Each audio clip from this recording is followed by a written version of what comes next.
আসসালামু আলাইকুম, স্বাগত সবাইকে। আমরা ট্রান্সক্রিপশন নিয়ে আলোচনা করব। তাহলে ট্রান্সক্রিপশন জিনিসটা কি? এটা হচ্ছে ডিএনএ থেকে আমাদের এমআরএনএ প্রডিউস হওয়ার যে প্রক্রিয়া, সেটাকে আমরা বলবো ট্রান্সক্রিপশন। তাহলে আমরা রেপ্লিকেশন হচ্ছে ডিএনএ থেকে ডিএনএ, আর ট্রান্সক্রিপশন হচ্ছে ডিএনএ থেকে এমআরএনএ প্রডিউস হওয়ার যে প্রক্রিয়া। এবং ট্রান্সক্রিপশনের আমরা 3টা ধাপ। একটা হচ্ছে আমাদের ইনিশিয়েশন, ঠিক আছে, ইনিশিয়েশন বা সূচনা ধাপ। আমাদের প্রথমটা থাকবে সূচনা ধাপ, এরপরে হচ্ছে ইলংগেশন বা হচ্ছে বর্ধিতকরণ ধাপ, এবং আমাদের শেষে থাকবে টার্মিনেশন বা সমাপ্তিকরণ। এই 3টা ধাপের সমন্বয়ে আমাদের এই ট্রান্সক্রিপশন সম্পন্ন হবে।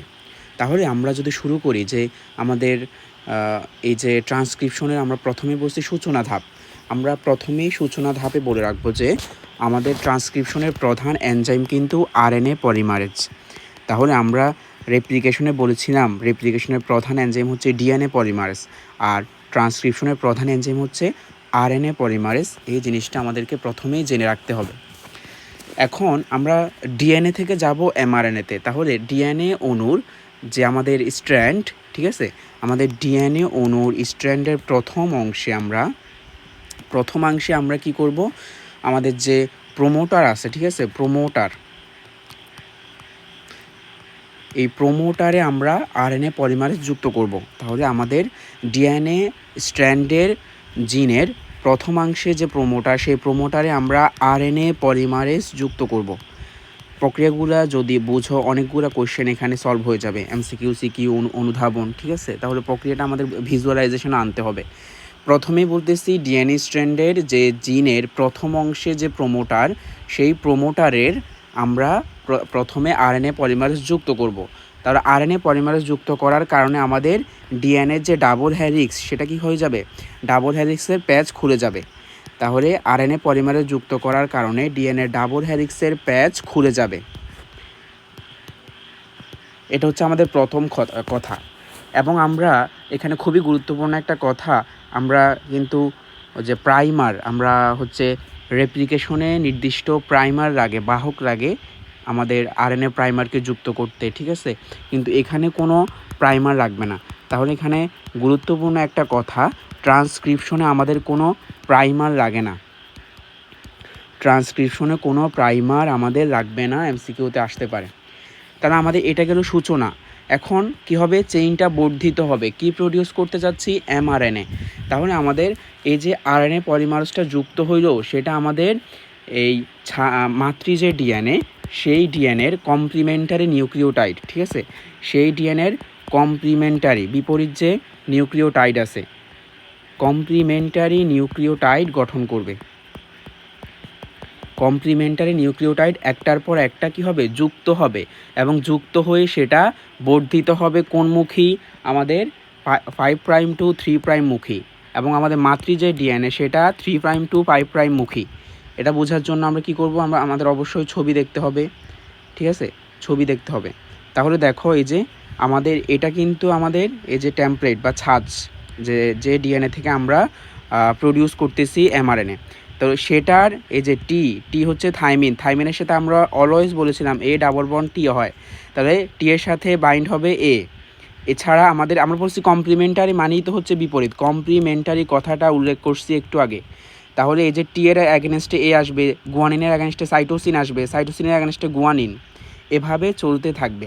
তাহলে দেখো, এটা ছিল 3' টু 5', এই যে 3', 5', কিন্তু আমাদের এমআরএনএ প্রডিউস হচ্ছে কোন দিকে? 5' টু 3'।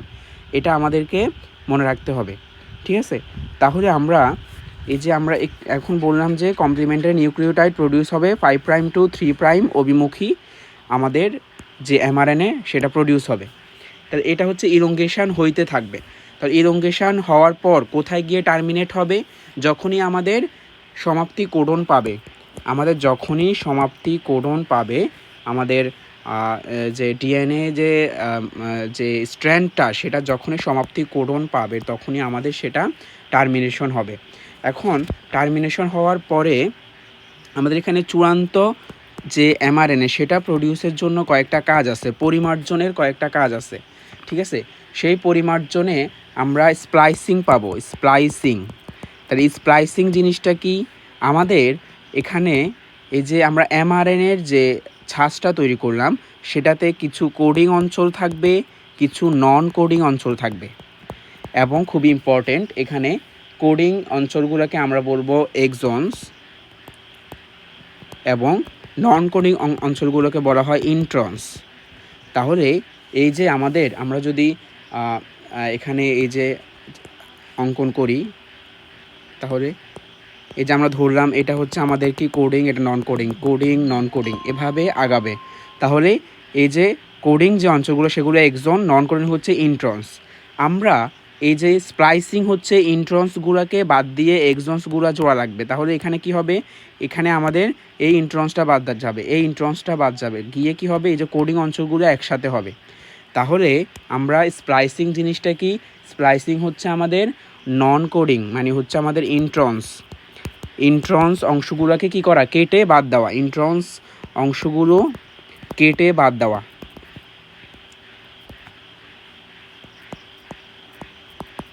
ঠিক আছে, তাহলে এই আমাদের যে স্প্লাইসিং হলো, এই স্প্লাইসিংকে আমরা জিন স্প্লাইসিংও বলা হয়, জিন স্প্লাইসিং বলা হয়। এবং স্প্লাইসিং করা হয়ে থাকে কোথায়? স্প্লাইসিওসোমে। ঠিক আছে, স্প্লাইসিওসোমে। আচ্ছা, এখন আমাদের স্প্লাইসিওসোমটা কি? তাহলে এটা একটা কমপ্লেক্স, স্প্লাইসিওসোমটা আমাদের একটা কমপ্লেক্স। কি নিয়ে কমপ্লেক্স তৈরি হবে? এখানে আমাদের যে চূড়ান্ত হওয়ার আগে যে মানে এখানে আমাদের চূড়ান্ত mRNA-র আগে আমাদের একটা mRNA তৈরি হবে সেটা, এবং আমাদের স্মল নিউক্লিয়ার যে আমাদের RNP, ঠিক আছে, SN হচ্ছে স্মল নিউক্লিয়ার, RNP আমরা পড়াইছিলাম, রাইবো নিউক্লিও প্রোটিন, মানিকে RNP মনে আছে কিনা সবার?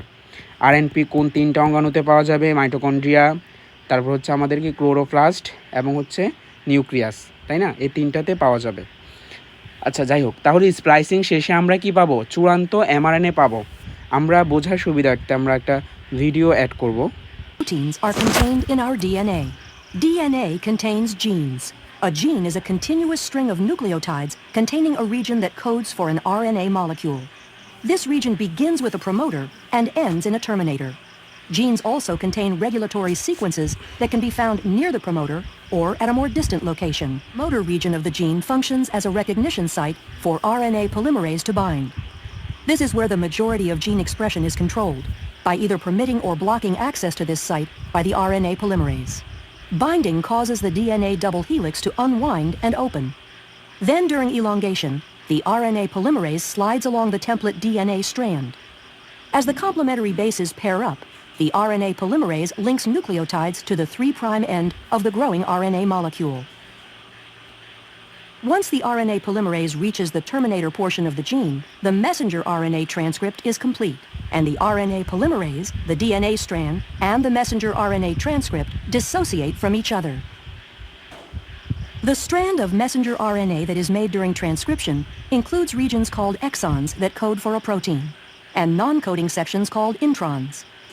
In order for the messenger RNA to be used in translation, the non-coding introns need to be removed, and modifications such as a 5' cap and a 3' poly A tail are added.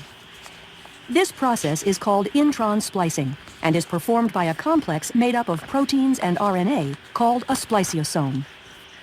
This complex removes the intron segments and joins the adjacent exons to produce a mature messenger RNA strand that can leave the nucleus through a nuclear pore and enter the cytoplasm to begin translation. তাহলে আমরা এখন কিছু পার্থক্য আছে যে আদি কোষের translation এবং হচ্ছে প্রকৃত কোষের ট্রান্সলেশন, এই দুইটা প্রক্রিয়ার মধ্যে আমাদের কিছু পার্থক্য আছে, আমরা একটু দেখে নিব।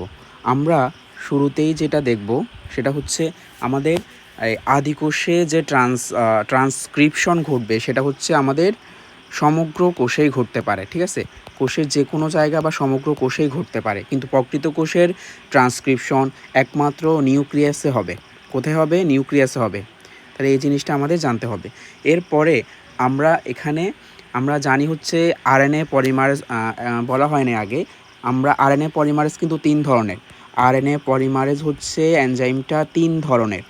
কি আরএনএ পলিমারেজ 1, আরএনএ পলিমারেজ 2 এবং আরএনএ পলিমারেজ হচ্ছে 3। তাহলে প্রকৃত কোষে কিন্তু এই 3টা জিনিসই আমাদের রাখবে, মানে 3টা এনজাইমে রাখবে, কিন্তু আদিকোষের ট্রান্সক্রিপশনে শুধুমাত্র আরএনএ পলিমারেজ 3 এনজাইমটা কাজে লাগে।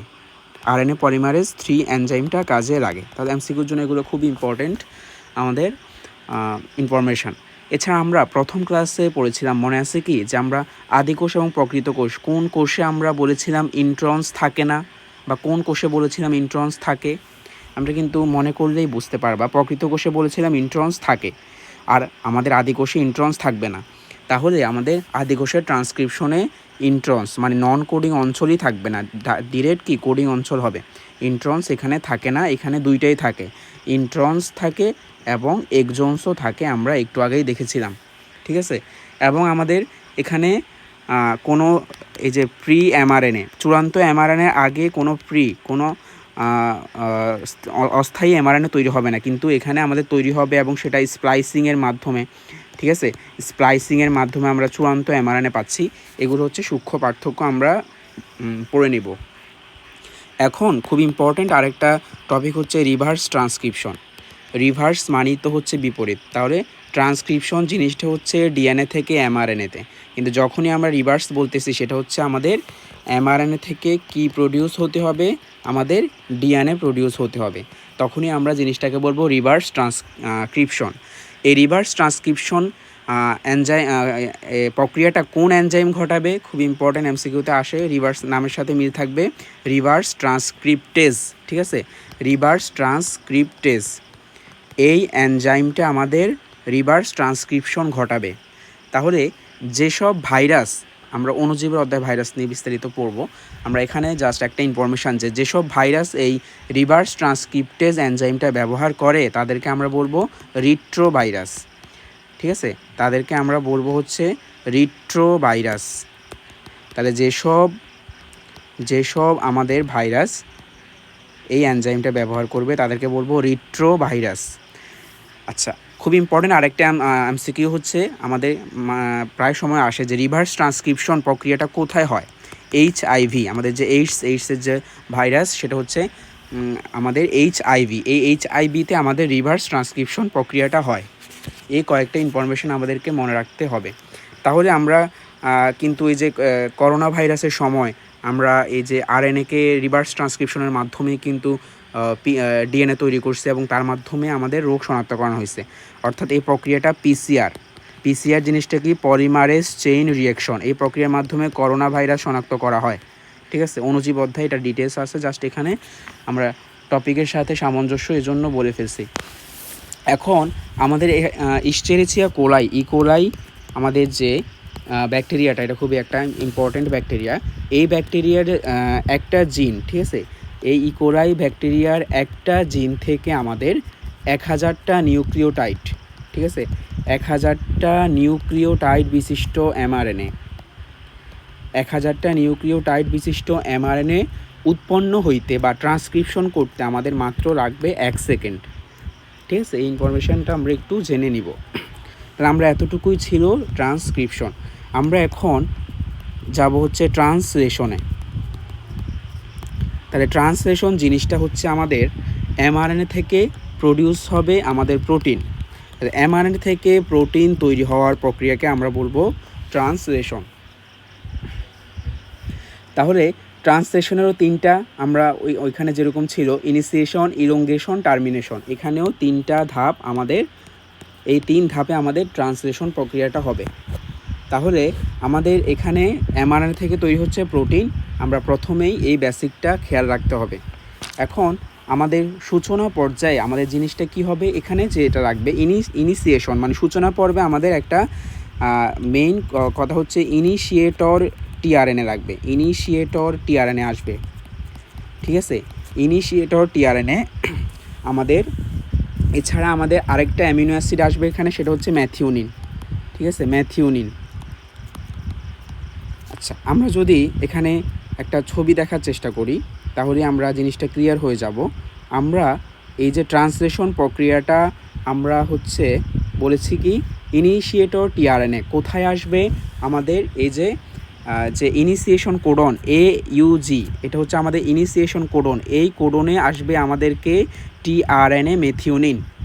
টিআরএনএ আর মেথিওনিন মিলে যে কমপ্লেক্স, সেটা হচ্ছে টিআরএনএ মেথিওনিন। এই টিআরএনএ মেথিওনিন কোথায় আসছে? আমাদের AUG, আমাদের যে ইনিশিয়েশন কোডন, সেটা হচ্ছে কোন সাইট? P site. আমরা ট্রান্সলেশনে 3টা সাইট পাবো, একটা পি সাইট, একটা এ সাইট, একটা ই সাইট। তাহলে PAE মনে রাখতে হবে, 3টা site, P site, A site, E site.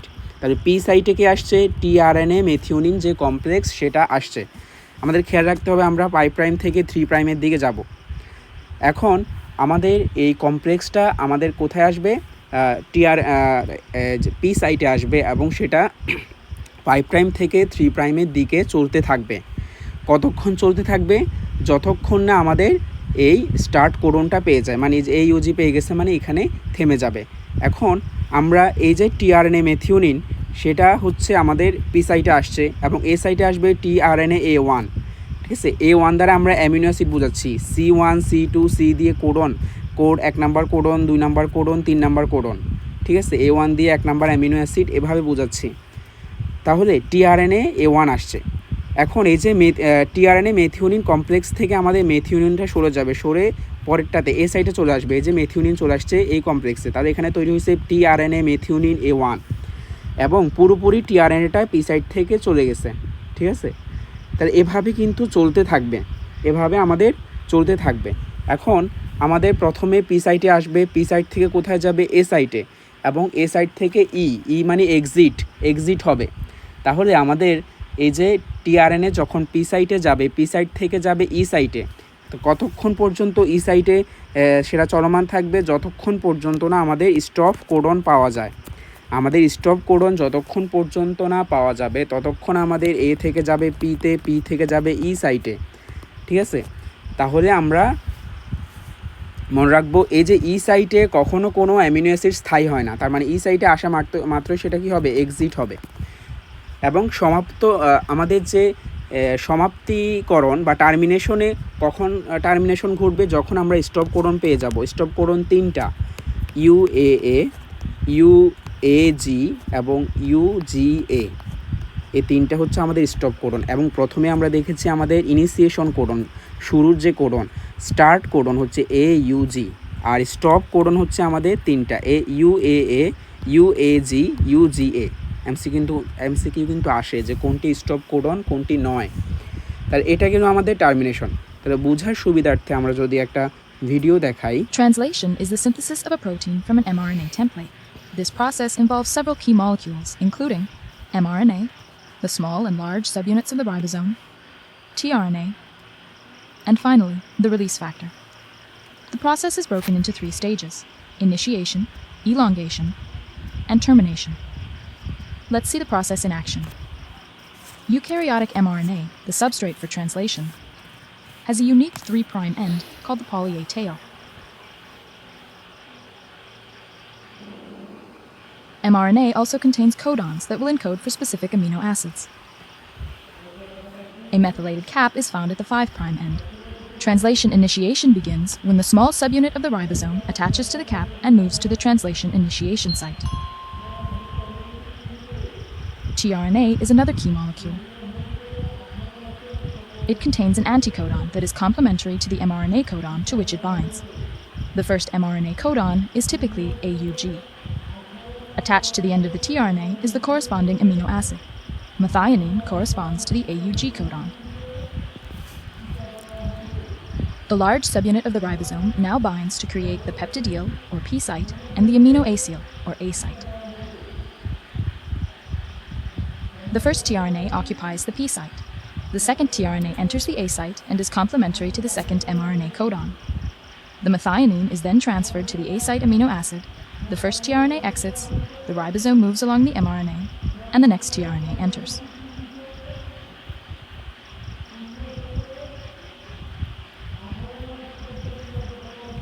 These are the basic steps of elongation. As elongation continues, the growing peptide is continually transferred to the A site tRNA, the ribosome moves along the mRNA, and new tRNAs enter. When a stop codon is encountered in the A site, a release factor enters the A site and translation is terminated. When termination is reached, the ribosome dissociates and the newly formed protein is released.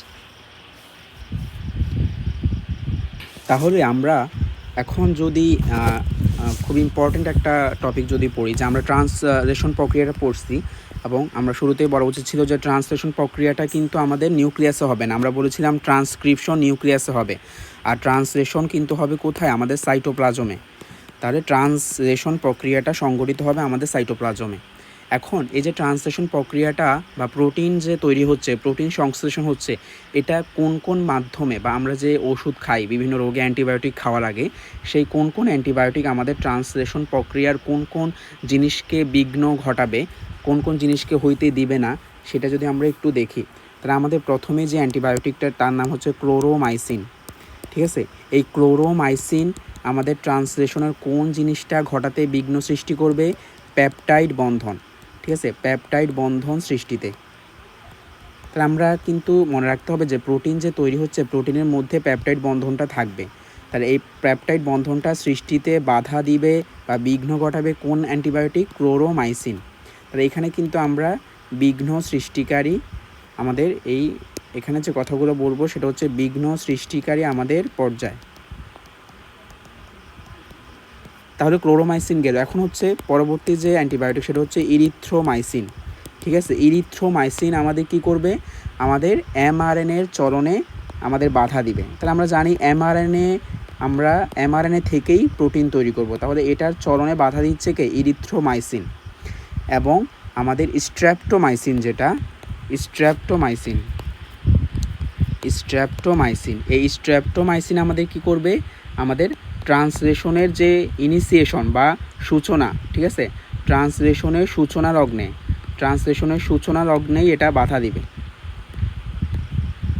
ঠিক আছে, এই তিনটা জিনিস মনে রাখলেই আমাদের enough. এরপরে আমরা এই যে বলেছি ট্রান্সক্রিপশন কিন্তু নিউক্লিয়াসে হয়, ট্রান্সলেশন হয় কোথায়, সাইটোপ্লাজমে। আমরা এই জিনিসগুলো মনে রাখার চেষ্টা করব। এখন আমাদের খুব ইম্পর্ট্যান্ট একটা কথা, সেটা হচ্ছে সেন্ট্রাল ডগমা। সেন্ট্রাল মানে কেন্দ্রীয়, ডগমা মানে প্রত্যয়। ঠিক আছে, তাহলে এই সেন্ট্রাল ডগমা জিনিসটা কি, এটা হচ্ছে আমাদের যে তথ্য প্রবাহ, ঠিক আছে, তথ্য স্থানান্তর করার যে হচ্ছে ডিরেকশান, ঠিক আছে, তথ্য প্রবাহ। তাহলে এটা আমাদের ডিএনএ থেকে আমরা পেয়েছিলাম ট্রান্সক্রিপশনের মাধ্যমে এমআরএনএ থেকে ট্রান্সলেশনের মাধ্যমে আমরা পেয়েছিলাম কি, প্রোটিন। এটা আমরা জানি। তাহলে এখানে এই জিনিসটাই বোঝানো হচ্ছে যে আমাদের ইনফরমেশান, আমাদের তথ্য আমাদের ডিএনএ থেকে যাবে এমআরএনএ থেকে যাবে কোথায়, প্রোটিনে। এই তথ্য প্রবাহটাকেই আমরা বলবো সেন্ট্রাল ডগমা। ঠিক আছে, তথ্য প্রবাহকেই বলা হয় সেন্ট্রাল ডগমা। খুব ইম্পর্টেন্ট এখানে কথা হচ্ছে, এই সেন্ট্রাল ডগমা হচ্ছে আণবিক জীববিজ্ঞানের মৌলিক নীতি। আণবিক জীববিজ্ঞানের মৌলিক নীতি হচ্ছে আমাদের সেন্ট্রাল ডগমা। এই কথাটা আমাদের লাগবে। ঠিক আছে, এছাড়া আমাদের এই সেন্ট্রাল ডগমা নামটা প্রদান করতে হচ্ছে আমাদের ফ্রান্সিস ক্রিক। ঠিক আছে, ফ্রান্সিস ক্রিক এই বিজ্ঞানী আমাদের 1956 সালে এই নামটা সর্বপ্রথম নামকরণ করে। আচ্ছা, আমরা একদম এই অধ্যায় শেষের দিকে চলে আসছি। শেষে আমাদের জিন নিয়ে কোনো কিছু সংক্ষিপ্ত কথাবার্তা আলোচনা করা হয়েছে। আমাদের জিনের প্রথম নাম ছিল কিন্তু কণা বা ফ্যাক্টর। তাহলে জিনকে প্রথম নাম দেওয়া হয়েছিল কণা বা ফ্যাক্টর। কে দিয়েছিল? Gregor Johann Mendel. এবং খুব ইম্পর্টেন্ট কিন্তু এই গ্রেগর জোহান মেন্ডেলকে জিন তত্ত্বের জনক বলা হয়। এটা আমাদের জিন তত্ত্ব, সেকেন্ড পেপারে জিন তত্ত্ব অধ্যায়ে বিস্তারিত। গ্রেগর জোহান মেন্ডেলকে জিন তত্ত্বের জনক বলা হয়। আচ্ছা, আমরা বলেছি জিনের প্রথম নাম ছিল কণা বা ফ্যাক্টর। সেই কণা বা ফ্যাক্টর থেকে নাম হয়েছে কি, জিন। তাহলে আমাদের এই জিন নামকরণ করছে কে, সেটা হচ্ছে জোহানসেন। তাহলে আমাদের এই যে অক্ষর দিয়ে মনে রাখবো, জ দিয়ে জোহানসন, জ দিয়ে জিন। ঠিক আছে, জ দিয়ে জোহানসন, জ দিয়ে জিন। তার মানে বিজ্ঞানী জোহানসন এই কণা বা ফ্যাক্টরকে কী করছে, জিন নামকরণ করছে। এবং আমাদের আমরা তো দেখে যেগুলো সেগুলো ন্যাচারাল, এছাড়া কৃত্রিম জিন, ঠিক আছে, কৃত্রিম জিন তৈরি করছে আমাদের একজন বিজ্ঞানী, খুব ইম্পর্ট্যান্ট, হারগোবিন্দ হারগোবিন্দ খুরানা এই বিজ্ঞানে আমাদের কৃত্রিম জিন সংশ্লেষ করছে। এখন আমাদের জিন আমাদের ক্রোমোজোমে, জিন থাকে কোথায়? ক্রোমোজোমে।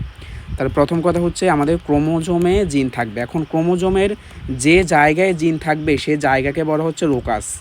তাহলে জিনের অবস্থান করা যে জায়গা তাকে বলা হচ্ছে লোকাস, ঠিক আছে।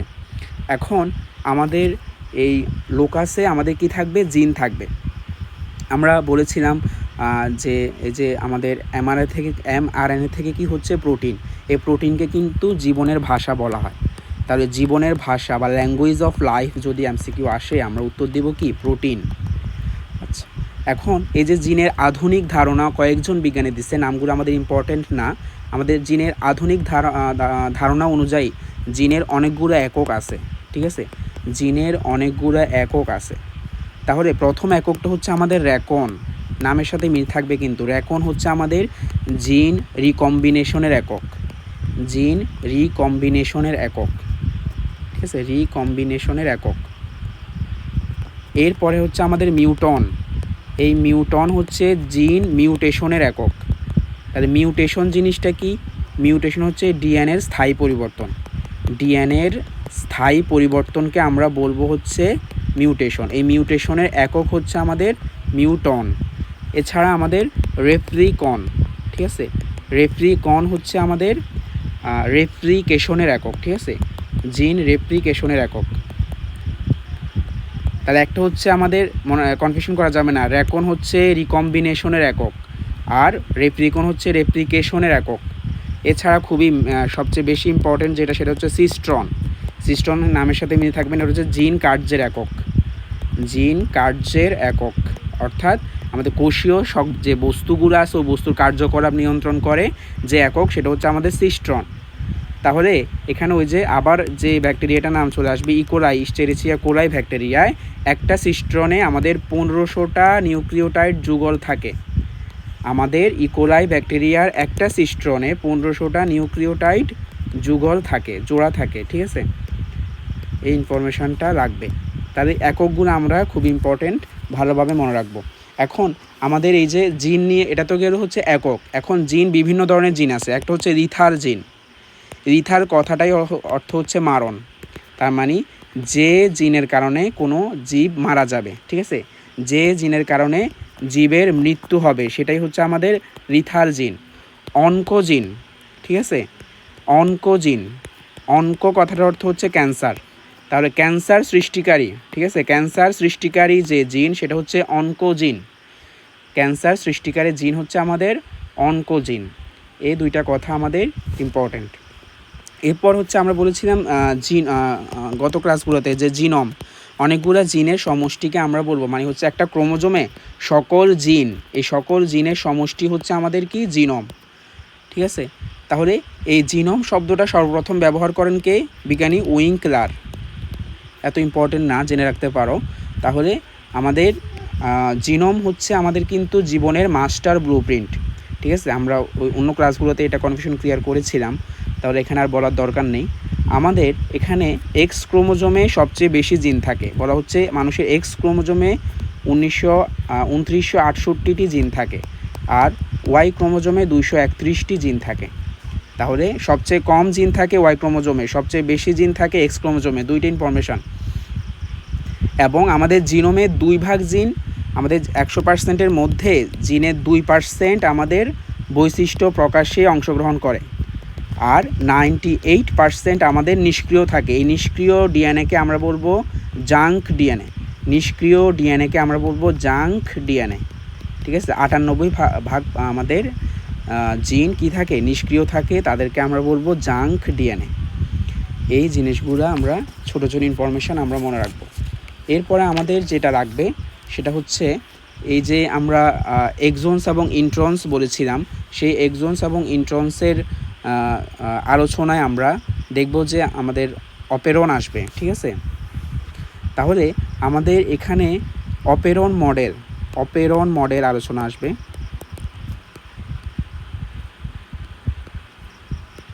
অপেরন মডেল এটা হচ্ছে দুইজন বিজ্ঞানী দিছে, জ্যাকব এবং হচ্ছে মোনাট, ঠিক আছে। অপেরন জিনিসটা কি? এটা হচ্ছে জিন প্রকাশের ইউনিট। অপেরন শুরুতেই বলে রাখি, এটা হচ্ছে জিন প্রকাশের ইউনিট, এটা হচ্ছে আমাদের জিন প্রকাশের ইউনিট। তাহলে এই অপেরনের 4টা অংশ থাকবে, অপেরনের 4টা অংশ কি কি? একটা হচ্ছে আমাদের গাঠনিক জিন, অপেরনে থাকবে 4টা অংশ। প্রথমটা হচ্ছে গাঠনিক জিন এবং পরেরটা হচ্ছে প্রোমোটার, ঠিক আছে, প্রোমোটার জিন। এরপরে হচ্ছে আমাদের অপারেটর জিন, এরপরে হচ্ছে আমাদের রেগুলেটর। এখন এই যে কোন জিনের কি কাজ এটা আমাদের রাখবে। তা রেগুলেটর কথা মানে হচ্ছে কি করবে? নিয়ন্ত্রণ করবে। কাকে নিয়ন্ত্রণ করবে? এটা চালক জিনকে নিয়ন্ত্রণ করবে, মানে অপারেটরকে নিয়ন্ত্রণ করবে। তাহলে অপারেটর জিনকে নিয়ন্ত্রণ করে রেগুলেটর জিন, ঠিক আছে। অপারেটর মানে কি করবে? অপারেট করবে, ঠিক আছে। কি অপারেট করবে? প্রোটিন। তার মানে এটা হচ্ছে প্রোটিন উৎপাদন করবে, অপারেটর জিন প্রোটিন উৎপাদন করবে। আমাদের গাঠনিক জিন এনজাইম উৎপাদন করবে, ঠিক আছে। গাঠনিক জিন হচ্ছে এনজাইম উৎপন্ন করবে। প্রোমোটার হচ্ছে উদ্দীপনা দিবে। তাহলে আমরা বেশি কথা মনে রাখবো না, আমরা মনে রাখবো যে গাঠনিক জিন হচ্ছে এনজাইম উৎপন্ন করবে, অপারেটর প্রোটিন উৎপন্ন করবে, রেগুলেটর হচ্ছে অপারেটর জিনকে নিয়ন্ত্রণ করবে, ঠিক আছে। এরপরে আমাদের যে কথা খুব ইম্পর্টেন্ট সেটা হচ্ছে জেনেটিক কোড। তাহলে আমরা কিন্তু জানি জীবের সকল বৈশিষ্ট্য নিয়ন্ত্রণ করবে কে? ডিএনএ। এবং ডিএনএ কোথায় থাকবে? জিন, ঠিক আছে। ডিএনএ অণুর বিশেষ অংশ কিন্তু আমাদের জিন থাকতেছে কোথায়? ডিএনএর মধ্যে। এখন আমাদের এমআরএনএ থেকে আমরা বলেছি প্রোটিন তৈরি হয়। সেই প্রোটিন আমাদের এই যে ডায়াবেটিস রোগীদের ইনসুলিন দিতে হয়, ইনসুলিনও কিন্তু এক ধরনের প্রোটিন, ইনসুলিনও কিন্তু একটা প্রোটিন। সেই প্রোটিন আমাদের ইনসুলিনে 51টা অ্যামিনো অ্যাসিড থাকে। কয়টা অ্যামিনো অ্যাসিড? 51টা অ্যামিনো অ্যাসিড থাকে। এখন আমরা জেনেটিক কোডে আলোচনা আসতেছি। এই জেনেটিক কোডটা হচ্ছে আমাদের একটা 3 অক্ষর বিশিষ্ট একটা কোড, ঠিক আছে। আমরা যে স্টপ কোডন, আমাদের স্টার্ট কোডন, AUG পড়েছি, UAA, তাহলে এখানে প্রত্যেকটাতে কয়টা অক্ষর করে? 3টা অক্ষর করে, 3টা লেটার বড় হাতের থাকবে। তাহলে জেনেটিক কোড হচ্ছে আমাদের 3টা বেস, যে অ্যাডিনিন, ইউরাসিল, গুয়ানিন, এই জন্য বলছে 3টা বেসের সমন্বয়ে আমাদের কি হবে? জেনেটিক কোড তৈরি হবে, যেটা আমাদের ডিএনএ অণুতে বিন্যস্ত থাকবে, সাজানো থাকবে, সজ্জিত থাকবে, ঠিক আছে। এবং জেনেটিক কোডকে বলা হচ্ছে আমাদের বংশগতির বায়োকেমিক্যাল ভিত্তি। এই কথাটা ইম্পর্টেন্ট। তাহলে অনেক ইনফরমেশান চলে আসতেছে, আমরা বারবার পড়তে হবে যাতে কনফিউশন সৃষ্টি না হয়। এখন আমাদের এই যে অ্যামিনো অ্যাসিডে যে কোডন সংখ্যা আছে, সেই কোডন সংখ্যা, তার কোডন জিনিসটা কি? কোডন হচ্ছে আমাদের 3টা অক্ষর, 3টা বেসের সমন্বয়ে যে জিনিস, সেটাই হচ্ছে আমাদের কোডন। আর জেনেটিক কোড কি? এই যে 3টা অক্ষর বিশিষ্ট যে কোডনগুলো, সেগুলো একটা ডিএনএ অণুতে পরপর সজ্জিত থাকবে, সজ্জাক্রমকে জেনেটিক কোড বলবো। আর 3টা বেস, 3টা অক্ষর জাস্ট হচ্ছে কোডন। তাহলে আমাদের কোডন আমরা যদি হচ্ছে এই যে সবগুলোকে কম্বিনেশন করি, আমাদের কোডন দাঁড়াবে হচ্ছে 64টি, যেটা কয়টা অ্যামিনো অ্যাসিডকে কোড করবে? 20টা অ্যামিনো অ্যাসিডকে কোড করবে, 20টা অ্যামিনো অ্যাসিডকে কোড করবে, ঠিক আছে। তাহলে তাহলে একটা অ্যামিনো অ্যাসিডের জন্য একাধিক কোডন আছে, তাই না? তাহলে 64 আর 20 সংখ্যা কম, এই জন্য এখানে একটার জন্য এখানে অনেকগুলো কোডন থাকবে। তাহলে আমাদের প্রথম কথা, কোডন হচ্ছে 64টা, সেটা 20টা অ্যামিনো অ্যাসিডকে কোড করবে, নির্দেশ করবে। এখন আমাদের এখানে সমাপ্তি কোডন আমরা বলেছিলাম 3টা, আমরা ট্রান্সলেশন প্রক্রিয়া পড়ানোর সময় বলেছিলাম সমাপ্তি কোডন 3টা, এমসিকিউর জন্য মনে রাখতে হবে UAA, UAG, তারপর হচ্ছে UGA। এই 3টে হচ্ছে আমাদের সমাপ্তি কোডন, মনে রাখতে হবে। এই 3টা সমাপ্তি কোডন কোনো অ্যামিনো অ্যাসিডকে কোড করে না, কোড করে না। তাহলে আমাদের যদি বলা হয় কার্যকরী কোডন, কার্যকরী কথাটা যদি থাকে, কার্যকরী কোডন হচ্ছে আমাদের কয়টা? 61টা, 3টা বাদ গেলে 61টা থাকবে। আর আমাদের স্টার্ট কোডন আমরা শুরুতেই বলেছিলাম, ইনিশিয়েশন প্রক্রিয়া ঘটাবে হচ্ছে AUG, ঠিক আছে। তাহলে আমাদের এটা গেল হচ্ছে জেনেটিক কোড বা কোডন। এখন 3টা কোডন একসাথে যখন হবে, ঠিক আছে, 3টা বেস তিনটা বেস যখন একসাথে হবে সেই তিনটা বেসের গুচ্ছ, এই গুচ্ছকে আবার বলা হয় ট্রিপলেট। এই গুচ্ছকে বলা হয় ট্রিপলেট। ট্রিপলেট মানে হচ্ছে তিনটা, এটা নর্মাল কথা। তাহলে আমাদের জেনেটিক কোড নিয়ে খুবই ইম্পর্টেন্ট, যেটা আমরা বললাম 64টা থাকে, ঠিক আছে। তো 64টা কোডন থাকে। একটা কোডন কখনো আমাদের একাধিক অ্যামিনো অ্যাসিডকে কোড করে না, এটা আমাদের লাগবে। তাহলে প্রথম কথা হচ্ছে একটা কোডন কখনো একাধিক অ্যামিনো অ্যাসিডকে কোড করবে না।